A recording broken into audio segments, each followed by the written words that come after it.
Lo mejor de la Toscana, Pisa, Siena y Florencia.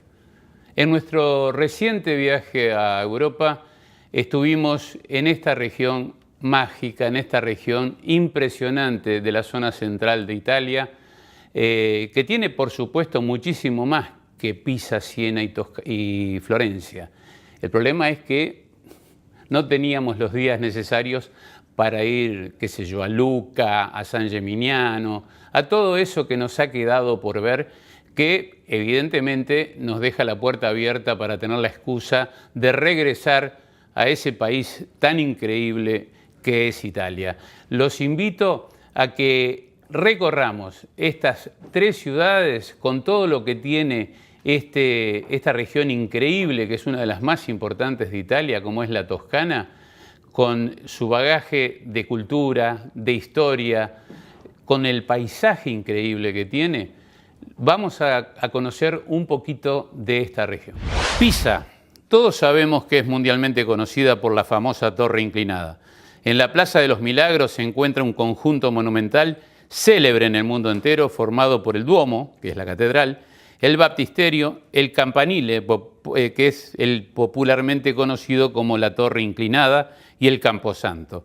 Estas obras maestras de la arquitectura medieval ejercieron una gran influencia en las artes monumentales de Italia y son monumento de la UNESCO. Siena es una bellísima ciudad y una de las más importantes de Toscana, rica en historia, arte y belleza arquitectónica.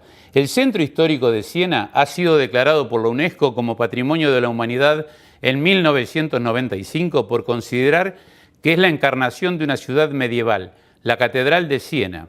El Duomo, en italiano, es un templo de culto católico, sede episcopal de esta ciudad italiana. Está dedicada a Nuestra Señora de la Asunción.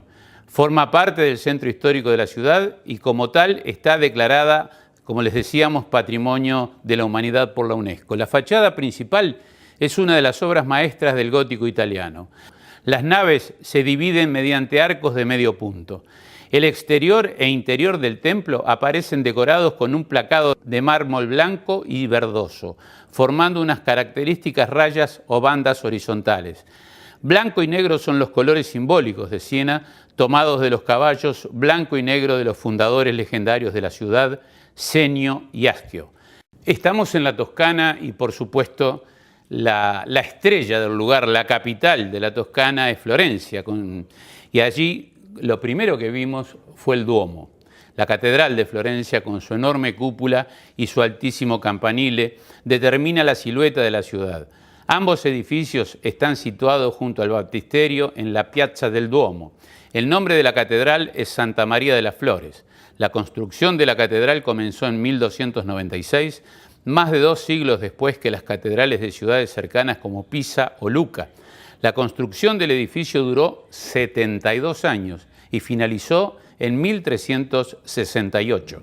El arquitecto fue Arnolfo di Cambio. La cúpula de la Catedral de Florencia fue construida por Filippo Brunelleschi, casi un siglo después de la finalización de la catedral.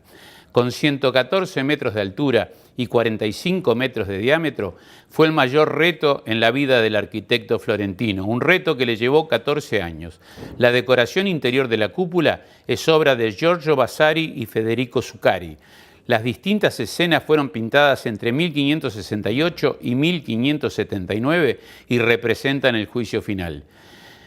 Contratamos a Michel, quien en un paseo en su velotaxi nos llevó a recorrer las estrellas calles florentinas y con un humor muy especial al rodearnos, como lo están viendo, un gran contingente de turistas asiáticos, nos dijo: ya vamos a continuar, apenas debemos dejar que pase todo Japón, China y Corea. Luego nos mostró dónde venden el sándwich del Lampredotto, que según él es el cuarto estómago de la vaca, la Torre de la Castaña, en italiano quiere decir balota, y en algún momento de la historia se hizo allí una elección y según nos contaba Michel, ese fue el origen del término balotage. Luego llegamos a la Piazza San Firenze, donde se puede ver la conjunción del arte gótico, el barroco y el renacentista. Posteriormente fuimos a la Piazza della Signoria, donde se aprecia el imponente Palacio Vecchio, con una réplica del David, allí la ven junto a Hércules. Más a la derecha, allí ustedes están viendo la colección de los Medici. Seguimos el viaje y llegamos al cercano Ponte Vecchio. Se cree que fue un puente construido inicialmente en madera por los romanos, poco después de la fundación de Florencia sobre el año 150 a.C. Esa pasarela se consolidó y amplió sobre el 123, cuando el emperador Adriano promovió la construcción de la vía Cassia Nuova.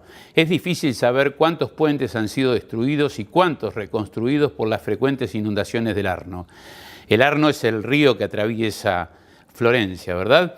Giovanni Villani habló de un puente construido bajo el mandato de Carlomagno y es quizás en el siglo IX o X cuando el puente tuviera la posición actual. Tras ser dañado en 1222 y 1322, fue destruido por una inundación en 1333. Fue reconstruido enteramente de piedra en 1345. Vasari atribuye su diseño al arquitecto y pintor italiano Taddeo Gaddi. Desde siempre ha contenido distintas tiendas y gran actividad comercial sobre él, principalmente joyerías, como las estamos viendo, según la leyenda, porque en el puente se estaba exento de tasas e impuestos. Se cree además que el término bancarrota se originó en este puente, debido a que cuando un vendedor no podía pagar sus deudas, su mesa o puesto para la venta era rota por los soldados. Banco roto, bancarrota. Al no disponer ya de una mesa, el comerciante no podía vender sus mercancías. Seguimos la recorrida por Florencia y llegamos a Santa Croce, donde están los sepulcros de grandes personajes y, como estamos viendo, el de Galileo Galilei y el de Michelangelo, por ejemplo. Aquí estamos viendo la fachada del Palacio Pitti. Es un palacio renacentista situado en la ribera sur del río Arno, a muy corta distancia del Ponte Vecchio, que data de 1458 y que fue originalmente la residencia urbana de Luca Pitti, un banquero fiorentino. En 1549 fue comprado por Leonor de Toledo, Leonor Álvarez de Toledo y Osorio, la duquesa consorte de Cosme I de Medici, duque de Florencia, y posterior gran duque de Toscana, siendo desde ese momento la residencia oficial de los grandes duques de Toscana. En el siglo XIX, el palacio fue usado como base militar por Napoleón y luego sirvió durante un corto periodo como residencia oficial de los reyes de Italia. Allí, en el Palacio Pitti, estamos viendo la famosa Galería Palatina. Ahora estamos viendo la sala de la alegoría. En este momento las imágenes nos muestran la vestimenta que usaban las mujeres de la familia Medici. Y ahora salimos al aire libre. A los fondos del Palacio Pitti vemos los jardines de Bóboli. Imagínense, para llegar allí arriba hice una de las tantas ergometrías que me demandó este viaje. Ahora estoy hablando desde estudios, en off, pero en ese momento no podía ni hablar, tal la altura de la caminata, ¿no? Tal lo arduo de la caminata. Llegamos a la Galería de la Academia. Es uno de los museos básicos de Florencia dedicado a escultura y pintura. Se encuentra cerca del convento de San Marcos. Fue fundada en 1563. La colección se formó en 1784 para ofrecer a los estudiantes de dibujo material de estudio.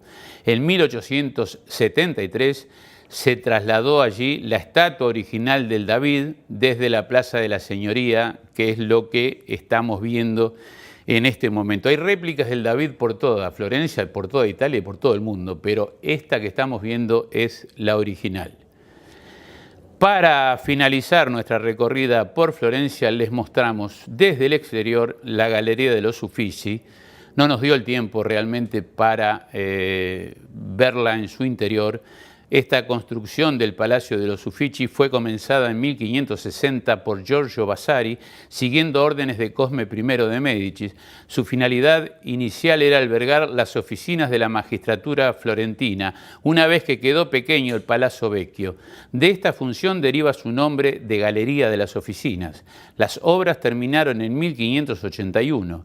Durante años Partes del palacio sirvieron para almacenar las piezas de arte de la magnífica colección de la familia Medici.